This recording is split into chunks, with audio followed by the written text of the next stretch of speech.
ہم اپنے YouTube channel motivational trends پر آپ دوستوں کو خوش آمدید کہتے ہیں۔ آج انتہائی اہم اور سبق آموز کہانی، ایک حاکم وقت کی مختصر تقریر جو انہوں نے بادشاہ بنتے وقت کی، اور بادشاہ اس کی جب دورانیہ ختم ہوا، دور بادشاہت کا ختم ہوا، تو جاتے ہوئے اس نے وہی تقریر کی۔ آج یہ منفرد تقریر جانیے گا اس حاکم وقت کی۔ آج کی اس ویڈیو میں جڑے رہیے ہمارے یوٹیوب چینل موٹیویشنل ٹرینڈز کے ساتھ۔ بسم اللہ الرحمن الرحیم، والصلاۃ والسلام علی رسول الکریم۔ Me is Khan Ghulam Mustafa Baloch and you are watching our YouTube channel Motivational Trends, hoping so that you will be well and happy. محمد بن عروہ یمن کا گورنر بن کر شہر میں داخل ہوا تو لوگ استقبال کے لیے امڑ آئے۔ لوگوں کا خیال تھا کہ نیا گورنر ہے، لمبی چوڑی تقریر کریں گے۔ محمد بن عروہ نے صرف ایک جملہ کہا اور اپنی تقریر ختم کر دی۔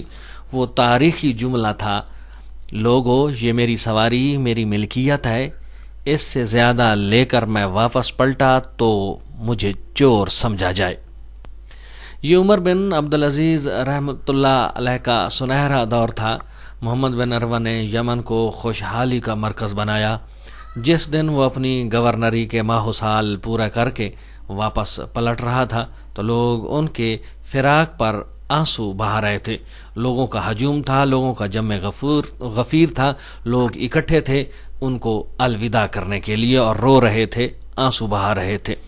امید پھر ایک بار وہی کی گئی کہ لمبی تقریر کریں گے۔ محمد بن عروہ نے صرف ایک ہی جملہ کہا اور وہی جملہ کہا جو انہوں نے آتے ہوئے بادشاہ سنبھالتے ہوئے گورنری کو جو ہے وہ سنبھالتے ہوئے انہوں نے کہی اور اپنی تقریر ختم کر دی۔ وہ جملہ وہی تھا، لوگو یہ میری سواری میری ملکیت تھی، میں واپس جا رہا ہوں، میرے پاس اس کے سوا کچھ نہیں ہے۔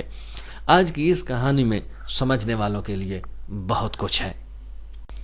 بسم اللہ الرحمن الرحیم، والصلاۃ والسلام علی رسول الکریم۔ Me is Khan Ghulam Mustafa Baloch and you are watching our YouTube channel Motivational Trends, hoping so that you will be well and happy.